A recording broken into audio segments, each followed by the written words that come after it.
Welcome to another episode of Untold Legends, where we explore the stories found within the worlds of video games, movies, comic books, and anything in between. Last time in the Mortal Kombat lore series, I covered a triple feature, the stories of the three classic sub-bosses, their brutal, unforgiving nature forcing players to empty their quarters quickly into the arcade machines, Goro's quest to bring glory to his Shokan race, Kintaro's duty of replacing Goro when needed, and Motaro. Well, Motaro didn't get to do much of anything besides lose his hind legs and then die. That guy just shot lightning. What is this? Today, I'll be covering one of the most poorly received characters in the history of the series. A character that's just a regular guy with no special abilities in the supernatural world of Mortal Kombat. One of the very few combatants from the original three games that didn't appear on any official merchandise. One of New York's finest, defender of Earthrealm, the one-man SWAT team known as Curtis Stryker. Police brutality coming up! You are pathetic and weak!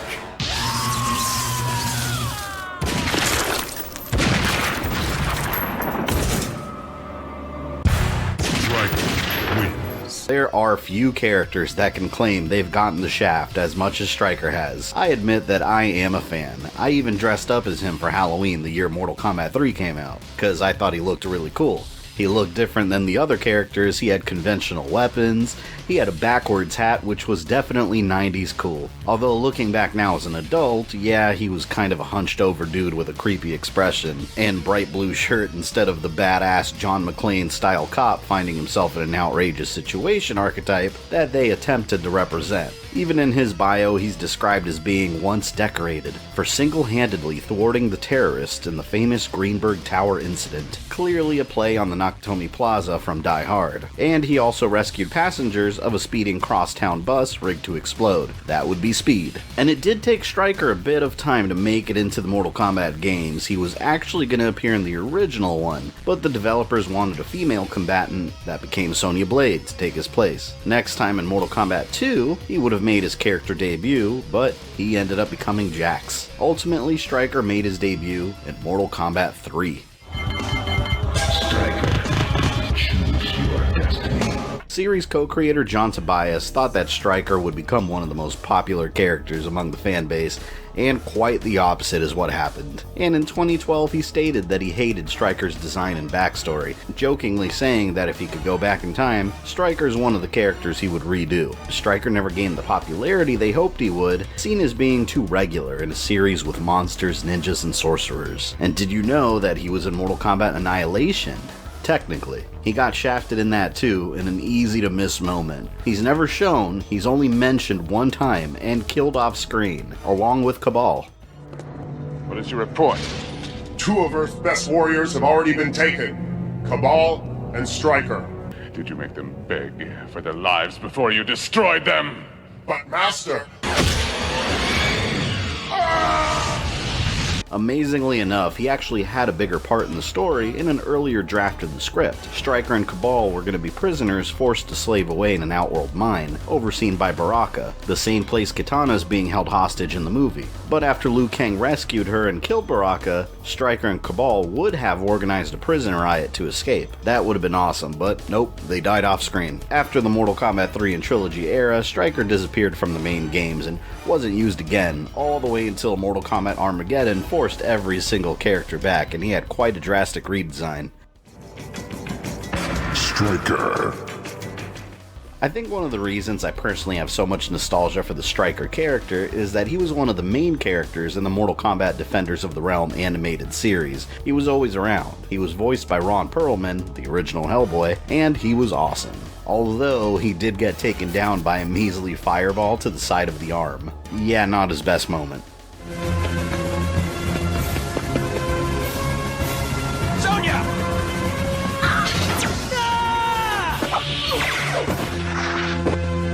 Stryker!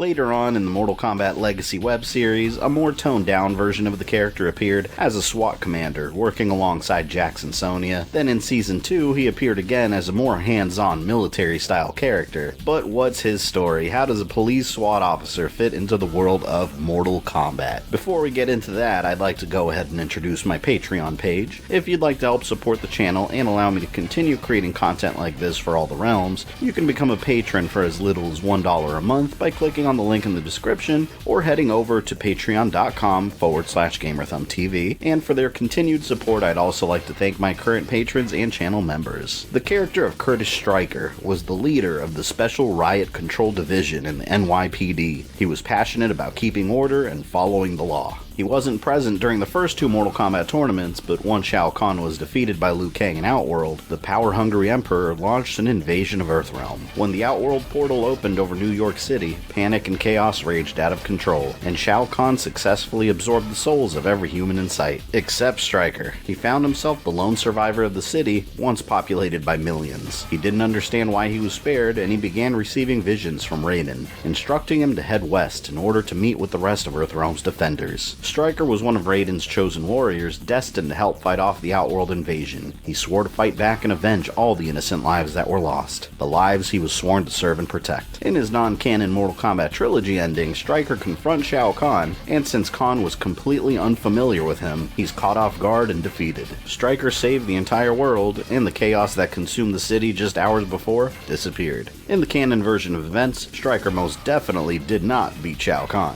Liu Kang did. After the Outworld invasion, Stryker returned to his law enforcement career and began exploring other job opportunities that can help him keep order throughout the realms. During the Mortal Kombat Deception Conquest mode, he can even be seen exploring Saito, the Realm of Order, seeking to become one of its guards.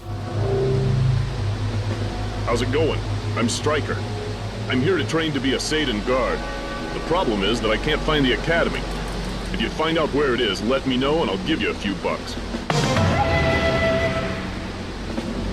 During Mortal Kombat Armageddon, when the forces of light and forces of darkness battled to control the reality-altering powers of Blaze, Stryker joined the forces of light. In his non-canon Armageddon ending, Stryker defeated Blaze, and using his newfound powers became the ultimate Supercop.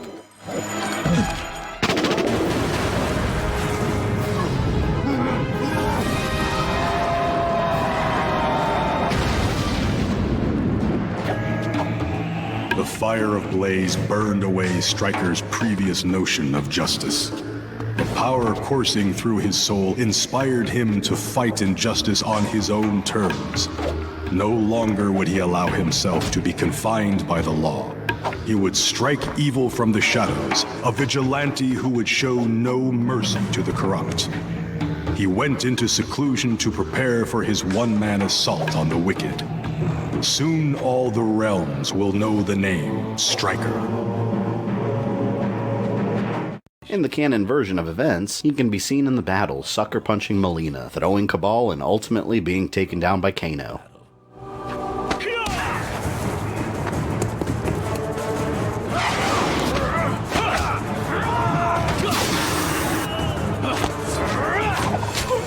He died along with the rest of the combatants, and Shao Kahn was about to destroy reality with Blaze's power, after Raiden sent a message to the past and created the altered timeline to avoid history repeating itself. Stryker's backstory remained the same. In the new timeline, Shao Kahn still invaded Earthrealm, and Stryker still fought to defend his city from Outworld invaders. This time, as he watched the destruction, he did so alongside his partner Cabal, an ex-Black Dragon clan member reformed, and part of Stryker's SWAT unit.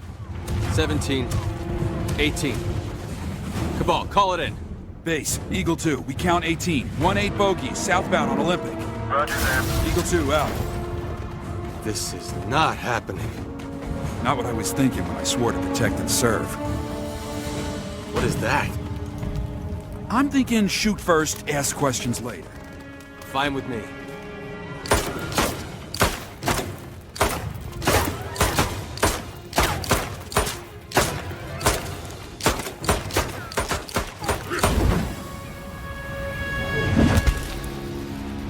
Pistols!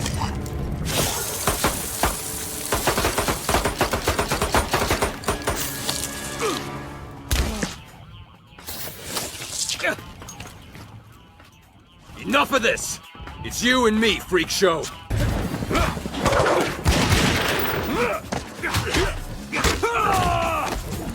Eat this! Stryker wins. Spitting? Sticking out your tongue? Bet your mama's real proud. Stryker was unaware of other realms and was completely shocked to see such monstrosities in his city, but he was determined to keep the people safe and fight back, taking on the likes of Melina and Kentaro, and even meeting Raiden. What do you think? Friend or foe? Foe. Dressed like that? Definitely foe. Cover me. Hey, what are you doing out here? Looking for a new playmate.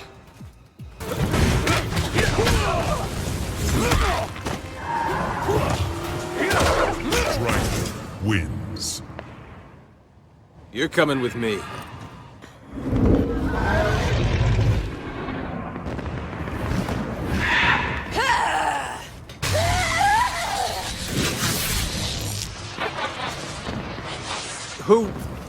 Who are you?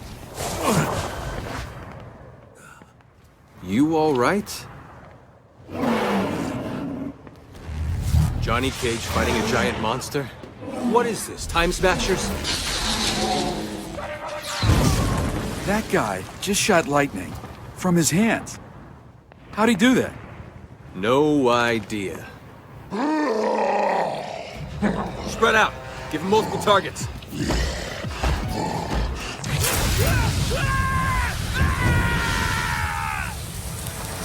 Humans, less ugly when they burn.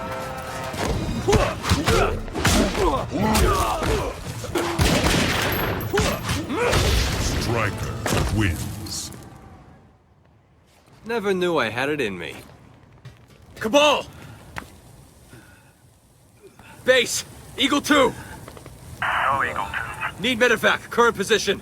Cabal is down, 3rd degree burns. Medevac unit routing to you. DA What the? Say again? Ah! Eagle 2, report. The one-man SWAT team known as Stryker was mighty, and he took down every foe in his way, and he was forced to watch his partner Cabal take on the full force of Kentaro's fire blast that burned his body. Down in the subway, he faced Shang Tsung's creation Ermac, and was found and recruited by Nightwolf. Stryker wins. I think I'll be keeping my soul. I have been searching for you, Curtis Stryker. Well, you found me. Who are you? I am Nightwolf. Lord Raiden is gathering Earth's defenders. You are among them. What the hell are you talking about?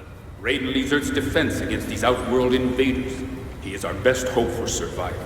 Yeah, well, Earthrealm Defender is about 10 steps above my pay grade. In his non-canon Mortal Kombat 9 ending, Stryker destroyed Shao Kahn and became famous, refusing to let Johnny Cage play him in a movie. Despite telling the world that he was simply doing his job, Stryker was made a hero for saving Earth from invasion. He received both the key to the city and the Congressional Medal of Freedom. Press and paparazzi hounded his every move. His biography spent a year on the bestseller lists. Stryker action figures flew off the shelves and into every young boy's hand. But when approached by Hollywood for the rights to his story, Stryker put his foot down. Never would he allow himself to be portrayed by Johnny Cage. In the canon version of events, he joined Raiden's Earthrealm combatants and was killed alongside most of them, with a single punch to the face, when a soul-powered Sindel attacked them by surprise.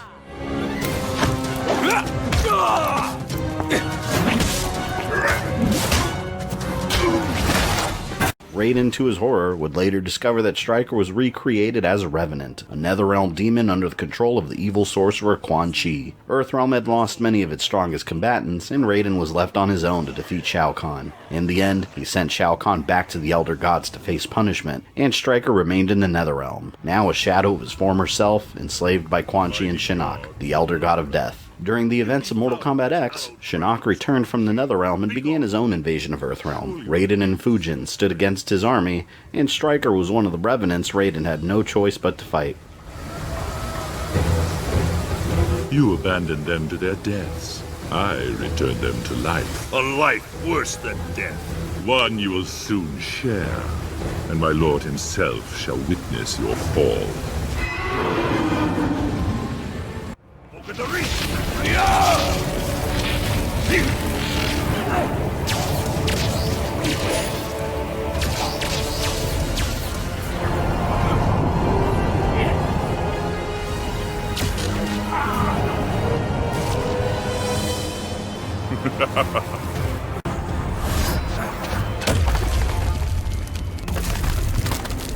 You see it now, Raiden.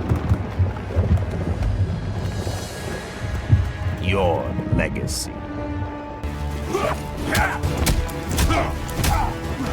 Stryker was knocked unconscious alongside the rest of the Revenants, and Johnny Cage was successful in defeating Shinnok in combat, leaving the opportunity to imprison him inside his own amulet. Quan Chi returned to the Netherrealm with his Revenants and began forming plans to unleash Shinnok again. Years later, the freed Jax participated in a mission to capture Quan Chi. Stryker and the Revenants fought to protect him and failed. Quan Chi was taken into custody and later killed by Hanzo Hasashi, but not before being able to release Shinnok back into the world. After Quan Chi's death, Liu Kang became the leader of the Revenants, and Shinnok attempted corrupting Earthrealm's life force, a plot foiled by Johnny Cage and Sonya's daughter Cassie Cage. During the events of Mortal Kombat 11, Shinnok's mother Kronika sought allies to help her recreate the timeline of the universe in her own image, and she allied herself with Liu Kang and his Revenants. Stryker was never seen as part of his army, and his whereabouts were left a total mystery. And that concludes the Mortal Kombat history of Stryker. At the end of Mortal Kombat 11, a new era in the Mortal Kombat universe was created. Will Stryker get an opportunity to shine again as the ultimate law enforcement, or will he forever be pushed to the side?